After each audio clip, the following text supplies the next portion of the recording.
बिस्मिल्लाहिर्रहमानिर्रहीम। अस्सलाम वालेकुम। मैं हूं असद और आप देख रहे हैं असद इलेक्ट्रिकल। इससे पहले वाली वीडियो में हमने स्टार डेल्टा के ऊपर डिटेल से गुफ्तगू की थी और ये भी बताया था कि स्टार डेल्टा स्टार्टर हम क्यों यूज़ करते हैं किसी भी 3 फेज़ इंडक्शन मोटर को स्टार्ट करने के लिए, उसके क्या क्या बेनिफिट्स हैं और इसके साथ ही हमने उसके कुछ डिसएडवांटेजेस भी बताए थे। तो आज की वीडियो में हम इस पर बात करेंगे कि 3 फेज़ इंडक्शन मोटर के जो कनेक्शन हैं उसके टर्मिनल्स के ऊपर वो किस तरह से होते हैं, उनको किस तरह से वेरीफाई किया जाता है, और इसके बाद फिर नेक्स्ट वीडियो में हम स्टार डेल्टा स्टार्टर की जो कंट्रोल और पावर सर्किट डायग्राम होती है उसके ऊपर बात करेंगे। तो आप देख सकते हैं हमारे सामने एक 3 फेज़ इंडक्शन मोटर है। अच्छा, कोई भी ऐसी मोटर जो ना स्टार कनेक्टेड हो ना डेल्टा, तो उसके अंदर 3 वाइंडिंग्स होती हैं और उन तीनों के दो दो सिरे हमारे सामने होते हैं। उसकी नंबरिंग इसी तरह से होती है जैसे आप देख रहे हैं, U1 U2 एक वाइंडिंग के 2 सिरे हो गए, इसी तरह V1 और V2 दूसरी वाइंडिंग के और W1 और W2 तीसरी वाइंडिंग के। तो इसका मतलब ये है कि ये मोटर ना स्टार में कनेक्ट है इस वक्त और ना ही डेल्टा में। तो अब इसको टर्मिनल्स के ऊपर हमें कनेक्ट करना होता है अगर हम परमानेंटली स्टार में या डेल्टा में चलाना चाह रहे हैं। तो वो किस तरह से हम चलाएंगे, सबसे पहले हम इसकी सर्किट डायग्राम से देखते हैं कि इसके जो कनेक्शन है वो किस तरह होंगे। तो यहाँ पे आप देख सकते हैं कि बहुत ही सिंपल है। डेल्टा में अगर हमें कनेक्ट करना है किसी भी मोटर को तो हमें क्या करना होता है, तीनों वाइंडिंग्स को आपस में कनेक्ट कर देना होता है इस तरह से। तो जब हम इस मोटर को डेल्टा में कनेक्ट करेंगे तो हमें क्या करना है, U1 को W2 से मिला देना है।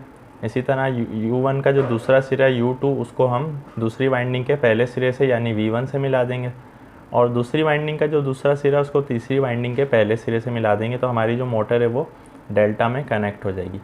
अब यहाँ पर इसकी जो कनेक्शन डायग्राम बन जाएगी डेल्टा में वो किस तरह से बनेगी, यानी कि U2 जो है वो V1 से मिला हुआ है, इसका मतलब है यहाँ से ऐसे कनेक्ट हो जाएगा।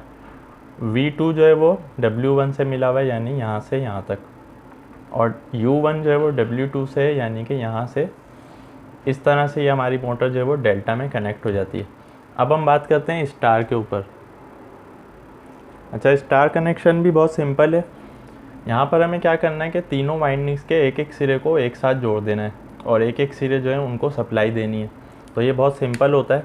आप देख सकते हैं कि U1 V1 और W1 को हमने सप्लाई देने के लिए छोड़ दिया है और इनके जो दूसरे सिरे थे U2 V2 और W2 इनको आपस में हम यहाँ से कनेक्ट कर देंगे। तो ये हमारी स्टार कनेक्शन में मोटर के कनेक्शन हो जाएंगे।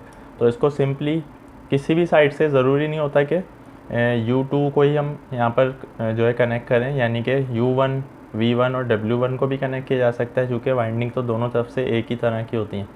तो यूजुअली हम U1 V1 और W1 जो है वो सप्लाई के लिए छोड़ देते हैं कनेक्शन के लिए और यहाँ से हम इन तीनों को जंप कर देते हैं। तो जब हम इन तीनों को जंप कर दिया तो अब ये जो कनेक्शन है वो स्टार में हो गया। तो ये तो थी सर्किट डायग्राम। अब हम देखते हैं कि एक्चुअल में जो मोटर के ऊपर 6 टर्मिनल होते हैं वहाँ पर हम इसके कनेक्शन किस तरह से करेंगे। तो सबसे पहले हम डेल्टा को देखते हैं। जब भी आप कोई भी मोटर के टर्मिनल बॉक्स खोलेंगे तो वहाँ पर आपको 6 टर्मिनल नज़र आएंगे और उन पे जो नंबरिंग होगी वो क्रॉस में होगी, यानी ऐसा नहीं होगा कि U1 के सामने U2 हो, V1 के सामने V2, बल्कि आप देख सकते हैं कि U1 के क्रॉस में U2 होगा, V1 के क्रॉस में V2 होगा और W1 और W2 भी आपस में क्रॉस में होंगे।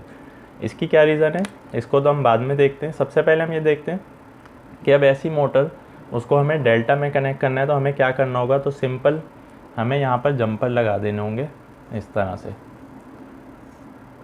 तो जब हम ये 3 जंपर लगा देंगे तो हमारी मोटर डेल्टा में हो जाएगी और फिर यहाँ से हम 3 फेज़ की सप्लाई मोटर को दे देंगे तो हमारी जो मोटर है वो डेल्टा में चलेगी। अच्छा, इसकी जो रीज़न है कि क्रॉस में वो हमारी आसानी के लिए दिया होता है ताकि हम जंपर जो है वो सीधे लगा दें। इंटरनली जो इसकी वाइंडिंग होती है वो किस तरह से होती है, U1 और U2 इस तरह होता है, V1 और V2 और W1 और W2 इस तरह। तो ये इंटरनली उन्होंने पहले से कनेक्ट किया होता है, हमें सिर्फ फॉलो करने होते हैं नंबर्स, U1 U2 किस तरह से हैं, V1 V2, तो हमें सिर्फ और सिर्फ जंपर लगाने होते हैं।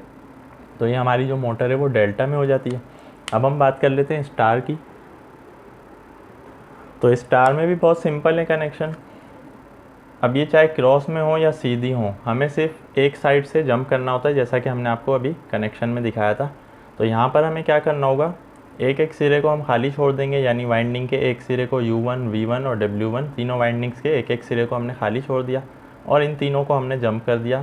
तो ये जंपर हम इस तरह से लगा देंगे तो ये जो पूरे हमारे तीनों टर्मिनल्स हैं ये जंपर्स के ज़रिए से आपस में शॉर्ट हो जाएंगे और इसको हम खाली छोड़ देंगे। यहाँ से U1, V1 और W1 को हम 3 फेज़ की सप्लाई देंगे तो हमारी जो मोटर है वो अब स्टार में चलेगी। अच्छा, ये जो कनेक्शन है ये परमानेंटली है, यानी कि आपको या तो मोटर डेल्टा में चलानी है या स्टार में चलानी है। इसको ड्यूरिंग रनिंग भी नहीं चेंज किया जा सकता, बार बार चेंज करना भी मुश्किल है। तो ये उस वक्त है जब आपको अपनी मोटर या तो कंटिन्यू स्टार में चलानी है या डेल्टा में चलानी है। लेकिन अगर आपको स्टार और डेल्टा में कन्वर्ट करना है, यानी कि पहले स्टार में स्टार्ट करके उसके बाद डेल्टा में, तो वहाँ पर आपको स्टार डेल्टा स्टार्टर का जो सिस्टम है वो लगाना पड़ता है। उसमें कॉन्टेक्टर्स के ज़रिए से हम ये सारे कनेक्शंस करते हैं, जिस पे हम नेक्स्ट वीडियो में बात करेंगे। तो उम्मीद है आज की वीडियो आपको पसंद आई होगी। कोई भी आपका क्वेश्चन या कन्फ्यूजन है आज की वीडियो के हवाले से आप कमेंट में पूछ सकते हैं। नेक्स्ट वीडियो में हम इसकी सर्किट डायग्राम के ऊपर बात करेंगे, स्टार डेल्टा स्टार्टर की कंट्रोल और पावर सर्किट डायग्राम। आज के लिए इतना ही, नेक्स्ट वीडियो तक के लिए इजाज़त दीजिए। अल्लाह हाफिज़।